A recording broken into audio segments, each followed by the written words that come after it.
यज्ञका उपवाचक अति विशिष्ट विद्वान मृदुभाषी सरल सुबोध्य भाषा शैलीका धनी म हृदयबाट सम्मान व्यक्त गर्दछु आचार्य कमल पौडेल गुरुदेवलाई पुरा जोरदार सम्मान व्यक्त गर्दै र हामी लिटिल स्टार बोर्डिङ स्कुलको नाच केही बेरपछि देखाउनेछौँ। अब भने गुरुदेवका अमृत बाणी हामीले श्रवण गर्नेछौँ। पूज्य गुरुदेव जय होस्। भजन सहित अगाडि बढ्नेछ गुरुदेव जय होस्। धर्मको जय होस्, धर्मको जय होस्, अधर्मको नाश होस्। माथि हात उठाउने होइन, अधर्मको नाश होस्। प्राणीहरूमा सद्भावना होस्। म भन्छु प्राणीहरूमा, तपाईहरुले भन्नु पर्यो सद्भावना होस्। प्राणीहरूमा मैले भन्छु विश्वको, हजुरले भन्नुस् कल्याण होस्। विश्वको बोलिए पार्वती पतये हर हर हर हर हर हर हर हर हर महादेव शम्भो। अघि हामीले भन्ने बेलामा के भनेका थियौं? प्राणीहरूमा सद्भावना होस् भनेको यो धरतीमा भएका जति पनि जीवहरू छन्, प्राणीहरू छन्, किरो, फट्याङ्ग्रो, कमिलो, गडेउला, भ्यागुतो, कुकुर, बिरालो, भैँसी, गाई, सर्पो, यो धरतीमा के जीव जन्तुहरू छन् सबैमा हाम्रो के होस्? सद्भावना होस्। उनीहरूप्रति कुनै पनि द्वेष भावना नहोस्। किन त्यस्तो भनेको थाहा छ? यो धरती, यो विश्व ब्रह्माण्ड हाम्रो मात्रै हो र? मान्छेको मात्रै हो? होइन, यो मान्छेको पनि हो, कमिलोको पनि हो, गणेउलोको पनि हो, चराको पनि हो कि होइन? हो। त्यही भएर यो सबैको हो। त्यही भएर के गर्नु भएन? मै खाऊ मै लाऊ सुख सयल मोज मगरौं अरू सब मरुन् दुर्बलहरू भन्ने सोच राख्नु भएन। मैले मात्रै खान पाए हुन्थ्यो, मैले मात्रै लाउन पाए हुन्थ्यो, म मात्रै ठुलो मान्छे हुन पाए हुन्थ्यो भन्ने सोच राख्नु हुँदैन। म जस्तो हो तपाईँ पनि त्यस्तै हो। त्यही भएर हामीले सबैलाई माया गर्नुपर्छ, सबैको अस्तित्व स्वीकार गर्नुपर्छ। त्यही भएर प्राणीहरूमा सद्भावना होस् भनेको। सबै प्राणीहरूमा सद्भावना हुनु पर्यो, प्रेम गर्नु पर्यो। त्यही भएर सुरुमै भगवानको जय जयकार गर्ने बेलामा राम्रो होस्, मनले चिताएको पुगोस्। हाम्रो हृदयमा बस्ने भगवान, मैले तपाईलाई प्रार्थना गर्छु, तपाईले मेरो बुद्धिलाई सही बाटोमा हिँड्नको लागि प्रेरित गर्नुहोस् भन्नुपर्छ। त्यही भएर केलाई प्रेरित गर्ने? बुद्धिलाई सद्बुद्धि बनाउनको लागि। सद्बुद्धि पाइयो भने सबै राम्रो हुन्छ। कुबुद्धि कसैलाई चाहिएको छ? भन्नुस् त कसलाई चाहिएको छ कुबुद्धि? नराम्रो बुद्धि कसलाई चाहिएको छ? कसैलाई पनि। ए नानी बाबु, नराम्रो बुद्धि चाहिएको छ हजुरहरूलाई? चाहिएको छैन। हात हल्लाउँदै हुनुहुन्छ। हामीलाई चाहिँदैन। हामीलाई के चाहिन्छ? सद्बुद्धि चाहिन्छ, राम्रो बुद्धि चाहिन्छ। राम्रो बुद्धिले के गर्छ? राम्रो सोच्छ। राम्रो सोचेपछि राम्रो काम गर्छ। राम्रो काम गरेपछि सबैले चिन्छन्। कसले चिन्छन्? हो, यो संसारमा जसले राम्रो काम गर्छ उसैलाई सबैले माया गर्छन्, उसैलाई सबैले चिन्छन्। त्यही भएर चिनिनको लागि के गर्नुपर्ने रहेछ? राम्रो काम गर्नुपर्छ। राम्रो काम भनेको के हो? आफूभन्दा ठुलालाई के गर्ने? सम्मान गर्ने, आदर गर्ने। आफूभन्दा सानालाई माया गर्ने र आफूसँगैको लागि के गर्ने मित्रवत व्यवहार गर्ने साथीत्वको भावले व्यवहार गर्ने होला कि नहोला। मैले मेरो जीवनको एउटा कथा सुनाउँछु हजुरहरूलाई है, ध्यान दिएर सुन्नुहोस्। बडो गम्भीर कथा छ, यो संस्कारसँग जोडिएको कथा छ, मेरो जीवनको आफ्नै कथा है। मैले 8 क्लास पढिसकेपछि मेरो बाबाले मलाई के भन्नुभयो भने अब तिमीले संस्कृत पढ्नुपर्छ, तिमी अब इन्डिया जानुपर्छ भन्नुभयो। हेर्नुहोस् है, तर मलाई संस्कृत पढ्न खासै मन थिएन सुरुमा, तेरी यस्तो पढेर के हुन्छ भन्ने थियो। तर पनि अब बाबाले आमाले सबैले भनेपछि संस्कृत पढ्न जानै पर्यो। गुरुकुलमा गइयो, पढाइ सुरु भयो। हेर्नुहोस्, 9 कक्षा पुगे, 10 कक्षामा पुग्दाखेरि हामी चाहिँ के गर्थ्यौँ भने भुइँमा बसेर पढ्नु पर्थ्यो। हाम्रो गुरुकुलमा डेस्क बेन्च थिएन। आजभोलिका गुरुकुलहरूमा डेस्क बेन्च हुन्छ, हाम्रोमा डेस्क बेन्च थिएन, भुइँमै बसेर पढ्नु पर्थ्यो। गुरुजी चाहिँ एउटा चाहिँ आसनमा, उच्च आसनमा बसेर पढाउनुहुन्थ्यो। एक दिन गुरुजीले क्लासमा चाहिँ हामीलाई होमवर्क दिनुभएको थियो, क्लास वर्क भन्छन् आजभोलि होइन, कक्षामै बसेर गर्नुपर्ने कार्यलाई गर्न दिनुभएको थियो। अनि मैले त्यो क्लास वर्क गरेर भ्याएर कपी देखाउन गुरुछिम जाने चलन हुन्छ नि, टिचरसँग देखाउन जाने के लाइन लागेर हामी के गर्यौँ, गुरुजीको अगाडि चाहिँ लाइन लागेर आफ्नो हातमा कपी लिएर गुरुजीको अगाडि लाइन लागेर बस्यौँ। एकजनाले देखाएर गयो, अर्कोले देखाएर गयो, अर्कोले देखाएर गयो। अब कसको पालो आयो, होमवर्क देखाउने, गृह कार्य, त्यो क्लास वर्क देखाउने पालो मेरो आयो 10 कक्षामा पढ्दाखेरि। सुन्नुहोस् है, अब म गुरुजीको अगाडि गएँ, गुरुजीले कपी हेर्नुभयो, मेरो गृह कार्य के अरे होमवर्क के अरे क्लास वर्क हेर्नुभयो, अनि त्यसमा राइट लगाइदिनु भयो, सिग्नेचर गर्नुभयो, मलाई दिनुभयो। त्यति मलाई थाहा छ। त्यसपछि म के गरेँ थाहा छ, अब ध्यान दिएर सुन्नुहोस् है।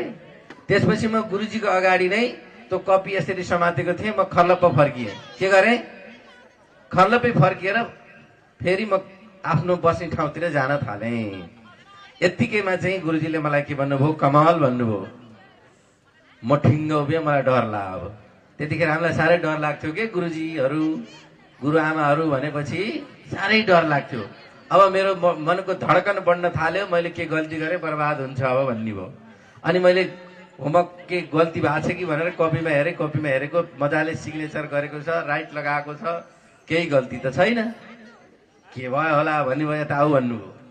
अनि म फेरि गुरुजीको अगाडि गएँ, सोध्न सक्ने हिम्मत थिएन, मन्टो तलतिर गरेर बसिरहेँ।